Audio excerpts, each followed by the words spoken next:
because the most tactical because making is the most tactical of the three kinds of work. It's also the area where it's easiest to get distracted. There are more moving parts and decisions with immediate impact, and thus there are more opportunities for decisions with immediate impact, and those there are more opportunities for things to go awry. As such, you must have some guiding principles to help you stay aligned and on task, which we will discuss in later chapters. The final kind of work is mashing. Meshing is often overlooked because it is rarely tied directly to results. You don't get paid for it, and it doesn't show up on anyone's organizational priorities matrix. However, it's often the most important organizational priority metric. However, it's the most important determinant of long-term success and getting the best work out of yourself and determinant of, of and your team. Mashing involves of the all of the work between the work that actually makes you effective. It's composed of activities that stretch and grow you, such makes you effective, and composed of activities that strengthen and grow you.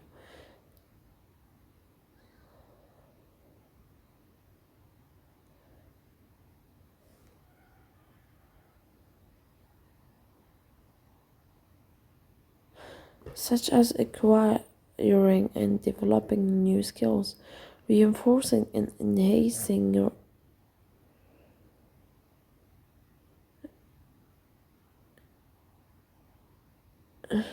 knowledge, cultivating curiosity, or generating a better understanding of the context of your work.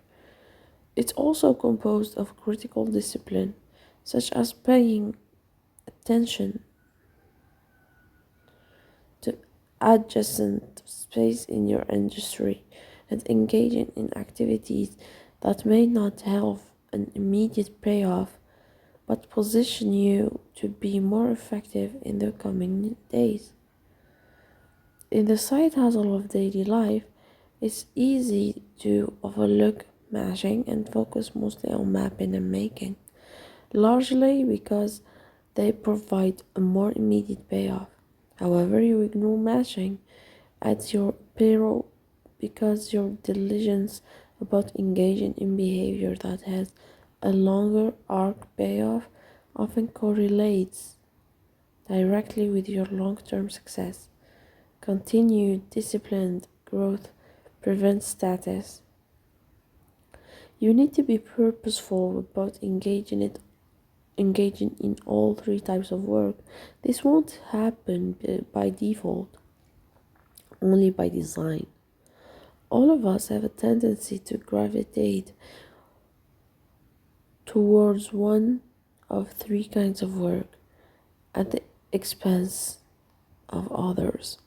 As while the navigate effects of neglect may not be evident in short term, they can be disastrous in the long term. For example, some people love to plan, but have a difficult time mastering the will to actually do the work.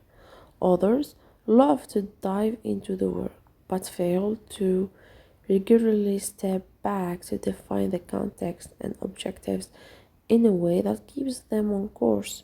Still, others are great at planning and executing, but they aren't making time to expand their knowledge and skills, and those become the less effective over time. Depending on how disciplined you are about engaging in three types of work, there are four profiles you can fall into: developer, driver, drifter, and dreamer. Mapping plus making plus mashing is developer. The developer is constantly weaving together available resources and opportunities to create value. He doesn't work frantically, but instead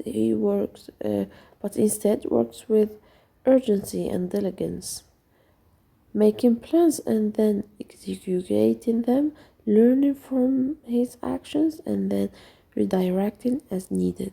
He recognized that uncertainty is not an enemy, but a natural part of engaging in important, valuable work. He also knows that opportunities are valuable only if he is prepared to take advantage of them, and as such, he constantly developing the skills that will be needed when he gets where he wants to go rather than where he is at currently. If you want to die empty of regret with a body of work you can be proud, you must focus on becoming a developer. Now, mapping plus making minus mashing, it's a driver. The driver is extremely focused on results and spends most of his time planning and making tasks of lists. He is obsessed with today's result but does little to increase his platform for future effectiveness. As a result, he becomes narrowly effective and it is often enabled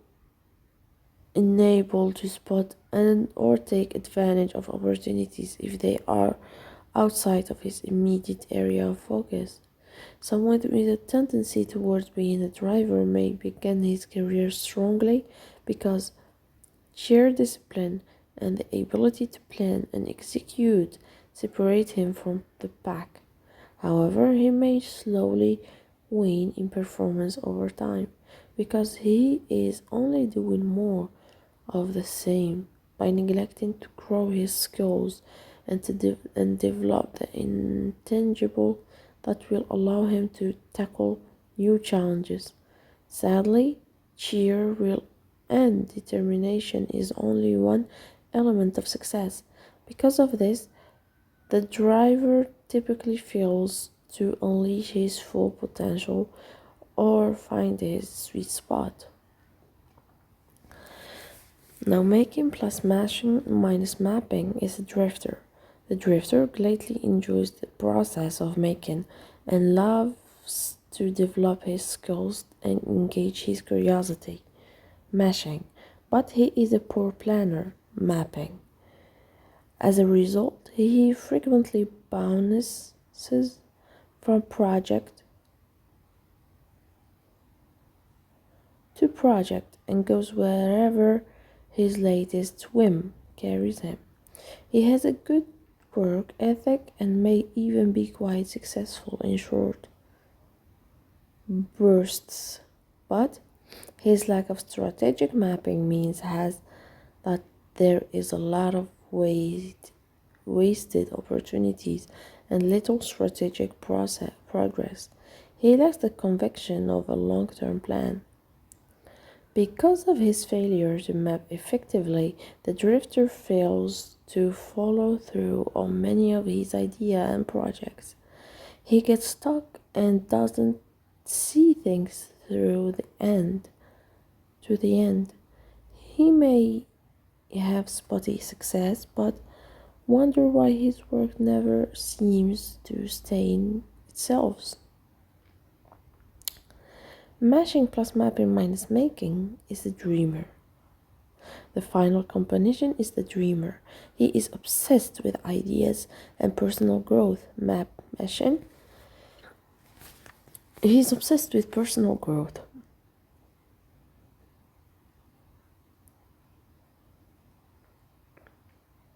Mashing and strategic plans, mapping, but lacks the conviction, courage, or work ethics to put his plan in motion, making. The dreamer is a talker, but he rarely accomplishes much. He can be effective when he wants to, but quickly loses interest and rarely finishes much of what he starts because he's always moving on the next great thing. Every person and organization will gravitate toward one profile or another from time to time.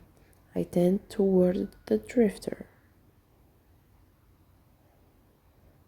Will gravitate toward one profile. I tend toward the drifter. There is nothing inherently wrong with any of the type in moderation, as long as you are aware of how they have the potential to consume your work. But truly, you put yourself in the best possible position to unleash your best work. You must adopt a developer mindset, meaning that you are disciplined about mapping, making, and mashing so that you leverage all the opportunities and resources of your disposal. Chapter 4 through 10 will address the most common ways people neglect the three kinds of work and offer tangible practices to help you purposefully engage in them so that you aren't leaving important consideration to chase. As mentioned earlier, most of us are well versed in how to plan projects and how to organize our days in order to make progress on it. But there are subtle ways in which we can lose our bearing or succumb to status if we do not purposefully read our distractions or continually ask ourselves if we are still on the right course. Cultivating the developer mindset, mapping plus mashing plus making, takes time and persistence, focus, and willingness to constantly disrupt a question not only what you're doing but how you're doing it. As you engage with the mindset of a developer, actively engaging in all three kinds of work, you will be better positioned to identify the areas where you contribute the most value, the elements of work that are most personally gravitating, and new opportunities that you would like to pursue. In other words, you will be better positioned to build a body of work that you will be proud of later. Invisible impact.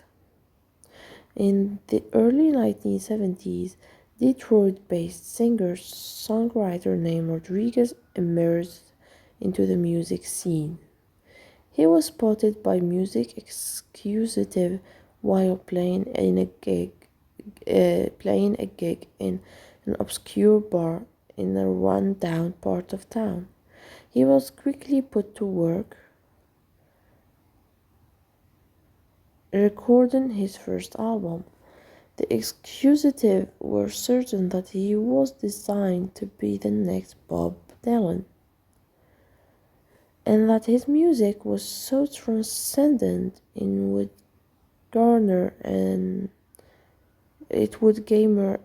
immediate audience and launch him into international superstardom. Unfortunately, despite some critical acclaim, his debut album sold few copies, and his follow-up album did worse. Despite all the hype, it seems that Rodriguez was designed for obscurity. A few years later, as the story goes, a woman visited South Africa to see her boyfriend and happened to bring along a Rodriguez record. Her boyfriend loved the record and made a copy to share with friends. Copies passed from peer to peer, the buzz built, and Rodriguez rapidly became a cult icon among the young of apartheid burdened South Africa. As one man put it, he was the soundtrack of our lives. His music was pervasive in the average liberal South African home, as that the Beatles and Seaman and Garfunkel.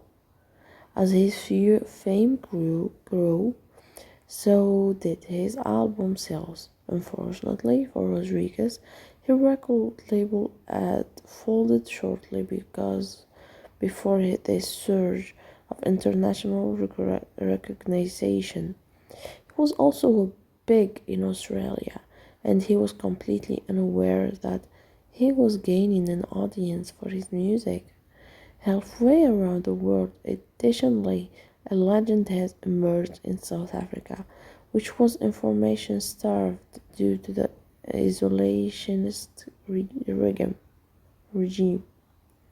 That Rodriguez has committed suicide on stage during a concert many years prior. Because of his story, no one bothered to seek him out to see if he is still making music. While his fame grew, half a world away, Rodriguez has returned to Jamaican for a demolition company. He lived in a modest home in downtown Detroit, returned to school to get a degree in philosophy, and lived in an summoning existence. That all changed in early 1990s when the South African music journalist Stephen Sigerman was charged with helping write the liner notes for the first release of Rodriguez's CD. Sigerman about his decided to investigate it further to see if he could verify some of the legends about his musical hero.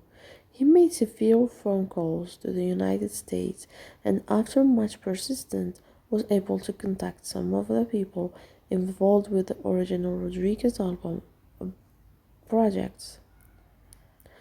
To his surprise and bewilderment, Sigerman learned that Rodriguez was not only still alive, but that he had not made any new music in decades since only his first few albums have supposedly been a commercial disaster. Sigerman and his investigative partner Craig Bartholomew created a website dedicated to finding Rodriguez and eventually uncovered his whereabouts when Rodriguez's daughter responded to one of their inquiries. They chatted with Rodriguez by phone and invited him to South Africa to perform a series of concerts for his fans. When they arrived in South Africa in March of 1999, Rodriguez and his daughters expected to be greeted by a few dozen fans excited to hear his music. Instead, his first concert could barely contain the enthusiasm of over 5,000 people who packed the venue, singing along with every word of his decade-old songs. The initial concert was followed by several more sold-out shows, each of the same level of intensity as the first. In total, Rodriguez performed for tens of thousands of adoring fans in South Africa before returning to the United States and resuming his life as a demolition worker.